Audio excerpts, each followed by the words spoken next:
नमस्कार दोस्तों, स्वागत है आपका हमारे ओनली शिक्षा के यूट्यूब चैनल में। डेट है आज की 4 अक्टूबर 2020। पहले तो गुड मॉर्निंग दोस्तों। पहले तो आज उन एस्पिरेंट्स को ऑल द बेस्ट जो आज इस एग्जामिनेशन को टेक करेंगे। All the best for them.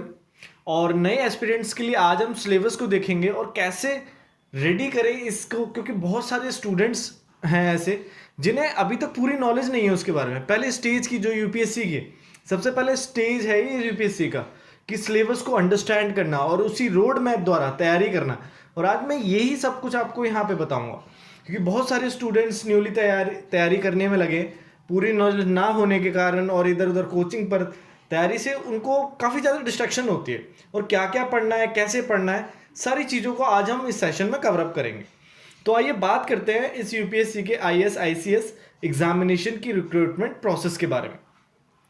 UPSC union public service commission द्वारा सिविल सर्विस के प्रिलिमिनरी एग्जामिनेशन मींस की प्रीलिम्स को कंडक्ट कराया जाता है, जिसके लिए सेम प्रोसेस होता है सिविल सर्विस एग्जामिनेशन और इंडियन फॉरेस्ट सर्विस एग्जामिनेशन के लिए। यह प्रीलिम एग्जाम में एक स्क्रीन टेस्ट होता है जिसके बिहाफ पर आगे के मेन एग्जाम को दिया जाता है। इस एग्जामिनेशन की डेट की नोटिफिकेशन मार्च में निकलती है, जिसे मई तक की जारी की गई डेट तक के लिए अप्लाई किया जाता है, उसी तक अप्लाई कर सकते हैं। और इसकी प्रीलिम एग्जाम्स की डेट जून और जुलाई के मंथ में होती है, और इसके बाद मेंस के एग्ज़ाम की डेट दिसंबर तक होती है। तो अब बात करते हैं कि एक स्टूडेंट को कितना एलिजिबल होना चाहिए इस एग्जामिनेशन के फॉर्म को फिल करने के लिए। उस स्टूडेंट की एज कम से कम 21 साल तक की हो, उसके पास कोई भी यूनिवर्सिटीज़ की डिग्री हो, ये ज़रूरी है। और इसमें जनरल कैटेगरी को के लिए मिनिमम एज कम से कम 21 साल और मैक्सिमम एज 32 साल तक की होनी चाहिए, हो सकती है। और ओबीसी के लिए मिनिमम एज 21 साल और मैक्सिमम 35 साल तक वो एग्जामिनेशन को अटेम्प्ट कर सकता है। और शेड्यूल कास्ट और शेड्यूल ट्राइब के लिए मिनिमम एज 21 साल और मैक्सिमम 37। और फिजिकल चैलेंज पर्सनस के लिए मिनिमम एज 21 साल की हो और मैक्सिमम वो 42 साल तक की उम्र में इस एग्जामिनेशन को दे सकते हैं। ये कैटेगराइज से डिवाइड किया गया है ये एग्जामिनेशन। और इस एग्जामिनेशन के फॉर्म को फिल करने के लिए 100 रुपीज़ का चार्ज होता है, लेकिन SC ST physical challenge females का कोई चार्ज नहीं लगता। और मेन एग्जामिनेशन के लिए 200 रुपीज़ का चार्ज फी होता है। इस एग्जामिनेशन को फॉर्म को फिल करने के लिए कैंडिडेट को यूपीएससी की वेबसाइट www.upsconline.nic.in पर जाकर फॉर्म को फिल कर सकते हैं। इस फॉर्म को फिल करने के लिए इस फॉर्म को 2 स्टेजेस में डिवाइड किया गया, पार्ट फर्स्ट और पार्ट सेकेंड, जिसमें आपको दोनों पार्ट्स को फिल करना है। और फॉर्म फिल करते समय आपको आपके पास आपकी फोटोग्राफ और सिग्नेचर को स्कैन किया जाएगा जीपीजी फॉर्मेट में, ये होना चाहिए। ये तो हुई बात फॉर्म की फिल की। अब बात करते हैं इसके एग्जामिनेशन की। यूपीएससी के एक एग्जामिनेशन की 2 स्टेजेस में डिवाइड किया गया। सिविल सर्विस प्रीलिम्स एग्जामिनेशन, जो आपका एक स्क्रीनिंग टेस्ट माना जाता है, जिसके मार्क्स पर ही क्वालिफिकेशन होने के बाद आप दूसरा मेन एग्जामिनेशन अटेंड कर पाएंगे। इसका जो दूसरा स्टेज है वो है मेंस एग्जामिनेशन, जिसमें इंटरव्यू के साथ ये रिटन एग्जामिनेशन है। इसके बाद इंटरव्यू, तब जाकर एक कैंडिडेट का सिलेक्शन होता है। प्रिलिमिनरी एग्जामिनेशन में आपके 2 पेपर होंगे, दोनों पेपर को मिला के उन दोनों के मार्क्स होंगे। 400 मार्क्स का एग्जाम होता है, जिसमें एक पेपर में दोनों पेपर्स में मल्टीपल चॉइस क्वेश्चंस आते हैं, और जिसमें पर पेपर 200 मार्क्स का होता है। पेपर फर्स्ट जनरल स्टडी, जिसमें आपको 2 घंटे का समय मिलता है, क्वेश्चन 100 होंगे और उस एक पेपर के मार्क्स टोटल 200 का होता है। ये दूसरा एप्टीट्यूड टेस्ट होता है, जिसमें सेम ड्यूरेशन रहेगा 2 घंटे का, क्वेश्चन 80 होंगे और मार्क्स 200 का होता है। और इस प्रीलिमिनरी एग्जामिनेशन को क्वालिफाइड करने के लिए आपको दोनों पेपर्स में क्वालिफाइड मार्क्स चाहिए होंगे अलग अलग। जैसे पेपर सेकंड में इसके 33% तक मार्क्स चाहिए क्वालिफाइड करने के लिए, और पेपर फर्स्ट में एज पर द गाइडलाइंस के अनुसार। इन दोनों क्वेश्चन पेपर्स को हिंदी और इंग्लिश वर्जन दोनों में सेट किया जाता है, जिसमें से आप किसी भी एक लैंग्वेज में अवेल कर सकते हैं इसको।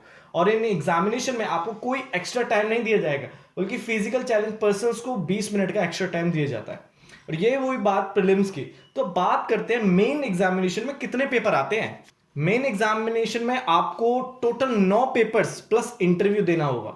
जैसे कि पेपर ए इंडियन लैंग्वेज का होता है 300 मार्क्स का, paper B English qualifying 300 marks का होता है, पेपर फर्स्ट एसए का 250 मार्क्स का होता है, paper second general studies first 250 marks का, paper third GS2 general study second 250 marks का, paper fourth general study third 250 marks का, paper fourth sorry paper 5 GS study 4 paper 250 marks का, paper 6 optional subject part 1 250 marks का, और paper 7 optional subject part 2 250 marks का, और interview test 250 marks का। Paper first से लेके 7 तक में क्वालिफाइड होना चाहिए यूपीएससी की मेरिट के अनुसार, तभी जाके एक कैंडिडेट का सिलेक्शन होता है। और इस मेन एग्जामिनेशन के पेपर्स में 3 घंटे का समय दिया जाता है कैंडिडेट्स को। तो अब हमने समझ लिया कि कैसे इस एग्जामिनेशन को लिया जाए और कितने स्टेजेस हैं इसके। आगे हम डिस्कस करेंगे कि इसका प्रीलिम्स और मेंस का सिलेबस, क्योंकि ज़्यादातर लोगों को दिक्कत आती है सिलेबस को समझने में। तो बात करते हैं प्रीलिमिनरी एग्जामिनेशन का syllabus. Paper first general study में आपको करंट अफेयर्स अच्छे तरीके से ध्यान हो, कम से कम 1.5 साल तक के वे, और आपको हिस्ट्री ऑफ इंडिया का पता हो, इंडियन नेशनल मूवमेंट्स के बारे में पता हो, इंडिया और world geography, physical, social, economic geography का पता होना चाहिए, और इंडिया और वर्ल्ड की। और सेकंड आता है इसमें इंडियन पॉलिटी और गवर्नेंस, कॉन्स्टिट्यूशन पॉलिटी, पंचायती राज, पब्लिक पॉलिसी, राइट इश्यूज, ये सब पता हो आपको। इकोनॉमी और social development, general issues on environmental जैसे कि इकोलॉजिकल, बायोडाइवर्सिटी, क्लाइमेट चेंज के बारे में पता होना चाहिए। जनरल साइंस को भी स्टडी किया होना चाहिए पेपर फर्स्ट प्रीलिम्स के लिए। नेक्स्ट आता है आपका प्रीलिम्स का पेपर सेकंड एप्टीट्यूड टेस्ट, जिसमें आपको कॉम्प्रिहेंशन पैसेज दिए जाएंगे, कम्युनिकेशन स्किल्स के क्वेश्चंस, लॉजिकल रीजनिंग्स होगी, डिसीजन मेकिंग, प्रॉब्लम सॉल्विंग जैसे क्वेश्चन मिलेंगे आपको। जनरल मेंटल एबिलिटी को चेक किया जाएगा आपकी, और आपको 10 स्टैंडर्ड तक का मैथ्स, बेसिक न्यूमरेसी मिलेगी, डेटा इंटरप्रिटेशन के कुछ क्वेश्चंस आते हैं, चार्ट के ऊपर, ग्राफ्स, टैली के ऊपर, डेटा सफिशिएंसी 10 तक के स्टैंडर्ड्स के। ये था हमारा प्रीलिम्स का सिलेबस। अब सिविल सर्विस के मेन एग्जामिनेशन के सिलेबस के बारे में देखते हैं, जिसमें आपका सबसे पहले पेपर ए होगा, देन पेपर बी। ये दोनों क्वालिफाइंग पेपर होंगे। आपके पहला पेपर ए वो इंडियन लैंग्वेज के ऊपर होगा, किसी भी लैंग्वेज पर, और पेपर बी वो आपका इंग्लिश लैंग्वेज के बारे में होगा। पेपर और बी के क्वेश्चन का पैटर्न सेम ही होता है, जैसे आपको दोनों में कॉम्प्रिहेंशन पैशन मिलेगा और कुछ टॉपिक राइटिंग मिलेगी। आपको आपके वर्ड्स को ना भापा जाएगा, वहाँ पे शॉर्ट एसेस लिखने होंगे आपको। पेपर ए में इंडियन लैंग्वेज और बी इंग्लिश में है। ये दोनों आपके क्वालिफाइंग पेपर्स होंगे, लेकिन इनके मार्क्स को काउंट नहीं किया जाएगा आपके रैंकिंग्स में, आपके रैंक में। इसके बाद आपका पेपर फर्स्ट होगा एसे राइटिंग का, जिसमें आपको 2 टॉपिक्स पर एसे लिखना होगा, जिसके थ्रू आपके आइडियाज़ को जांचा जाएगा और आपको मार्क्स दिए जाएंगे कि आपने कितना अच्छा लिखा है। फिर उसके बाद आता है आपका paper second general studies first, Indian heritage और कल्चर, हिस्ट्री और geography of world and society के बारे में। ये 250 मार्क्स का पेपर होता है, जिसमें आपके कुछ टॉपिक्स जैसे आ सकते हैं questions related Indian cultures of art and form के, literature, architecture from ancient to modern times के, मॉडर्न इंडियन हिस्ट्री के बारे में पता हो, फ्रीडम स्ट्रगल के बारे में पता हो, और दूसरी कंट्रीज़ के क्या क्या कॉन्ट्रीब्यूशन रहा इसमें और क्या क्या स्टेजेस रही कंट्रीज़ में, ये सब आपको पता हो। पोस्ट इंडिपेंडेंस के बारे में पता हो, ठीक है। आपको पॉलिटिकल फिलॉसफीज पता होनी चाहिए, कम्युनिज्म, कैपिटलिज्म, सोशलिज्म, और इनके क्या क्या इफेक्ट रहे सोसाइटीज़ पे। और आपको इंडियन सोसाइटी में diversity of India, rule of women और वुमेन ऑर्गेनाइजेशंस, और effect of globalisation on Indian society, ये सब आपके क्वेश्चन से रिलेटेड आएंगे, ठीक है। ये सारे के सारे कह सकते हैं कि सब टॉपिक्स हैं उनके। Salient feature of world physical geography, जिसमें आपको मिलेगी डिस्ट्रीब्यूशन ऑफ की नेचुरल रिसोर्सेज के बारे में आपको पता होना चाहिए। इंपोर्टेंट जियोफिजिकल फिनोमिना जैसे earthquake, tsunami, volcano activities, cyclones, इन सब चीज़ों के बारे में आपको पता होनी चाहिए। लोकेशंस, इनकी क्या क्या, वाटर बॉडीज़ के बारे में, आइस कैप्स के बारे में पता हो आपको, फ्लोरा और फोना के बारे में पूरे अच्छे से नॉलेज होने चाहिए। इसके बाद जो आपका जो पेपर आएगा वो होगा paper third general studies second, जो होगा आपका रिलेटेड होगा governance, constitution, polity, social justice और इंटरनेशनल रिलेशन से। इसमें आपको इंडियन कॉन्स्टिट्यूशन के क्वेश्चन मिलेंगे, पार्लियामेंट और स्टेट लेजिस्लेचर के बारे में आपको पूरा पता होना चाहिए, जिससे आप कवर अप कर सकें हर एक चीज़ को। और आपको role of civil services democracy में क्या रोल है, इंडिया और नेबरहुड्स के रिलेशंस आपको पता होने चाहिए, bilateral, regional, global groupings, agreement जितने भी इंडिया के वो सारे के सारे इंडिया के इंटरेस्ट के बारे में आपको पता होना चाहिए। और पॉलिसीज़ जो बनाई जाती हैं डेवलप कंट्री और डेवलपिंग कंट्रीज़ के लिए, ठीक है, तो उन पर इंडिया का क्या इंटरेस्ट रहेगा, इंडिया पर क्या इफेक्ट पड़ेगा, इंटरनेशनल इंस्टीट्यूशन, ये सब चीज़ें इसमें ऐसे क्वेश्चन पूछे जाते हैं।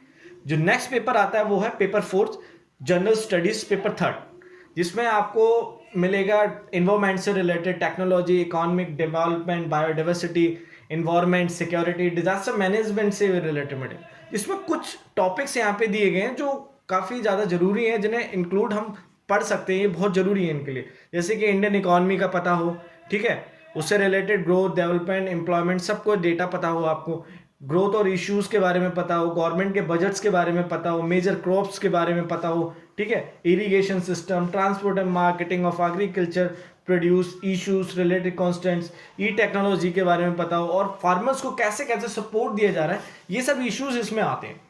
और फूड प्रोसेसिंग हो, लैंड रिफॉर्म्स इन इंडिया कैसे कैसे यहाँ पे, लिबरलाइजेशन ऑन इकोनॉमी क्या है यहाँ का, इन्वेस्टमेंट मॉडल्स पता हो, जैसे कि बाहर की कंट्रीज आती हैं कैसे इन्वेस्टमेंट है, उनके लिए क्या पॉलिसीज बनाई जाती हैं, साइंस एंड टेक्नोलॉजी से रिलेटेड क्या क्या इफेक्ट पड़ रहा है यहाँ पे, और कैसे कैसे एप्लीकेशन जो ई गवर्नेंस बनाई जा रही है तो कितने इफेक्टिव रही हमारी इंडियन सोसाइटीज़ के लिए।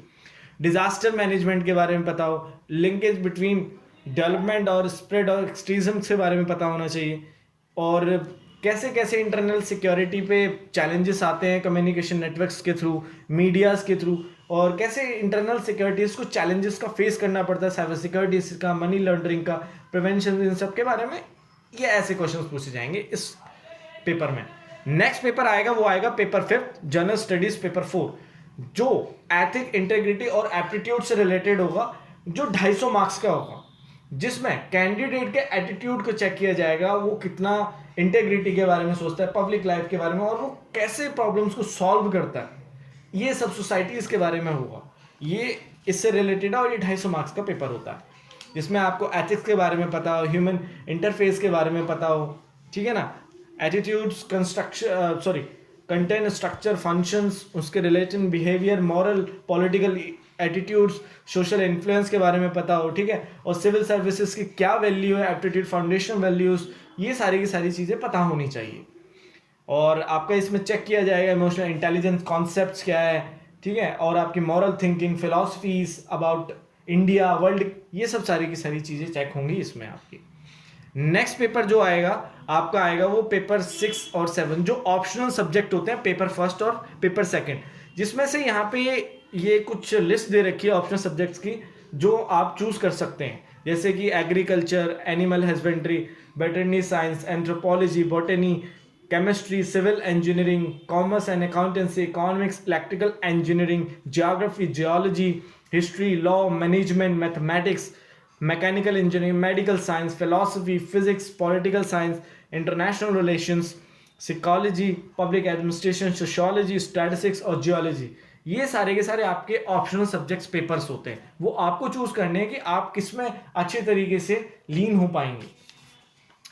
और रहा जो लैंग्वेजेस के ऊपर था, तो शेड्यूल ऑफ द कॉन्स्टिट्यूशन के हिसाब से आपको इन लैंग्वेजेस के, जो इंडियन लैंग्वेजेस का जो पेपर फर्स्ट होता है, इनके ऊपर लिखना होता है, जैसे कि आसामीज, बंगाली, बोडो, ये जितनी भी लैंग्वेज जो शेड्यूल 8 के तहत में आती हैं, ठीक है। तो ये तो हुई आज हमारी बात, ये तो आज हमने कवर अप किया सिलेबस को और क्या क्या टॉपिक्स हैं, अब हमें ये समझ आ गया। तो अब हम बात करते हैं कि अब इनको तैयार कैसे किया जाए, इनके लिए कैसे स्टडीज की जाए, क्योंकि अब हमारा सिलेबस तो कंप्लीट हो गया, लेकिन कौन सी बुक से तैयारी की जाए, तो आइए देखते हैं, इसके बारे में बात करते हैं। और इसके लिए कुछ स्टेप्स दिए जो आपको रोज करने पड़ेंगे, जिसके लिए आपको नोट्स बनाने होंगे। फर्स्ट स्टेज होगा आपको रोज द हिंदू न्यूज़पेपर को रोज पढ़े, जिसमें से आपको करंट अफेयर्स मिलेंगे। मेंस एग्जामिनेशंस के लिए आपको द हिंदू के पेज नंबर 6 और 7 के एडिटोरियल को समझे, क्योंकि ये आपको प्रेजेंट से पास्ट तक कनेक्ट करेगा, ये बहुत ज्यादा जरूरी है आपका। और आपको 6 से 12 की NCERT books, history, geography, civics, environment, ये सब की पूरी अच्छे से नॉलेज हो। साइंस तक की 10th स्टैंडर्ड्स की बुक्स रीड की हो। स्पेसिफिक टॉपिक्स 11th 12th के साइंस के आपको चैप्टर्स रीड करने पड़ेंगे। और मैथ की बेसिक न्यूमेरेसी आपको पता होनी चाहिए। एनसीईआरटी के साथ साथ आपको the Hindu newspaper, current affairs को रोज पढ़ना है और उनके नोट्स भी बनाने हैं आपको, ठीक है ना। तो अब देखते हैं प्रीलिम एग्जामिनेशन के लिए कौन सी बुक्स ज़्यादा इंपॉर्टेंट रहेंगी। जैसे कि हिस्ट्री के लिए आप पढ़ सकते हैं Indian struggle for independence by Bipan Chandra, ठीक है। और facet of Indian culture spectrum आप पढ़ सकते हैं। ज्योग्राफी के लिए आप पढ़ सकते हैं physical geography by G C. Leong, world atlas और एनसीईआरटी 6 to 12 की बुक्स। इंडियन पॉलिटी के लिए आप Indian polity by M Laxmikanth और एनसीईआरटी की 6 to 12। और इकोनॉमिक्स के लिए Indian economy by Ramesh Singh, economy development policies in India Jain and ओरी। और एनसीईआरटी बुक्स आपको रीड करनी पड़ेंगी। इंटरनेशनल रिलेशंस के लिए एनसीईआरटी बुक्स पढ़ें, वर्ल्ड पॉलिटिक्स पढ़ें जिसमें आपको 11th-12th की मिलेगी, करंट अफेयर्स को रीड करें। आपको एप्टीट्यूड टेस्ट के लिए आपको सीसेट सेकंड अरिहंत बुक्स पढ़नी होंगी। वर्बल और नॉन वर्बल रीजनिंग के लिए आर एस अग्रवाल की बुक्स लीजिए।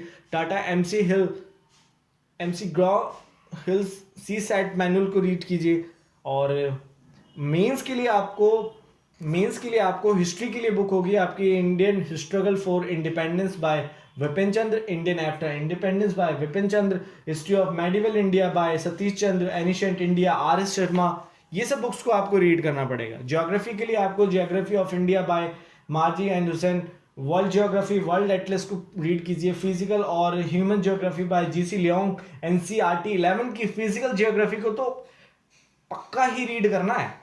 पॉलिसी और इंटरनेशनल रिलेशंस के लिए Indian polity by M Laxmikanth, introduction to constitution of India by D Basu और Indian foreign policy by Rajiv Sikri. और इकोनॉमिक्स के लिए बुक होगी आपकी Indian economy by Ramesh Singh. GS4 ethicals के पेपर के लिए आपकी बुक होगी ethics integrity and aptitude for civil service main examination by Subba Roy, PN Roy की बुक्स। ये सब आपको रीड करनी होंगी, इन सब के थ्रू आपको जाना होगा। और देखिए हमने देखा कि बहुत सारे लोग कोचिंग ले रहे हैं, किसी के कोई बच्चा स्टूडेंट कोचिंग नहीं ले पा रहा है, कोई ले पा रहा है, तो आप घबराइए मत कि नहीं मैं कोचिंग नहीं लूंगा तो शायद मैं अच्छा नहीं कर पाऊंगा। नहीं, ऐसा नहीं है। ये डिपेंड करता है आपके ऊपर, आप कितना टाइम देते हैं उसको। ऐसा नहीं है कि 1990 से भी पहले लोग IAS IPS नहीं बने हैं। जब हमारे पास टेक्नोलॉजी नहीं थी तब भी लोग बने हैं, तब भी बहुत अच्छे अच्छे ब्यूरोक्रेट्स निकले हैं। ये डिपेंड आपके ऊपर करता है कि आप कितना कैपेबल हैं। आज की डेट में टेक्नोलॉजी बढ़ रही है लेकिन आज की डेट में हम डिपेंड होते जा रहे हैं। वही बच्चा आगे निकलता है जो नोट्स बनाता है, जो कर्म करता है, वो डिपेंड नहीं रहता। और आपको डिपेंड नहीं रहना है, सब डिपेंड करता है आपके ऊपर कि आप कितने अच्छे तरीके से हार्डवर्क करते हैं। कहीं भी सुकून नहीं है, कहीं भी कोई हार्डवर्क नहीं है, आपके अंदर है सब कुछ और आप ही को वो करना है। ठीक है, तो ये था हमारा छोटा सा एक सेशन एंड आई होप आपको समझ आया। Thank you very much. अगर आपको समझ आया तो प्लीज वीडियो को लाइक शेयर एंड सब्सक्राइब जरूर करें। Thank you very much.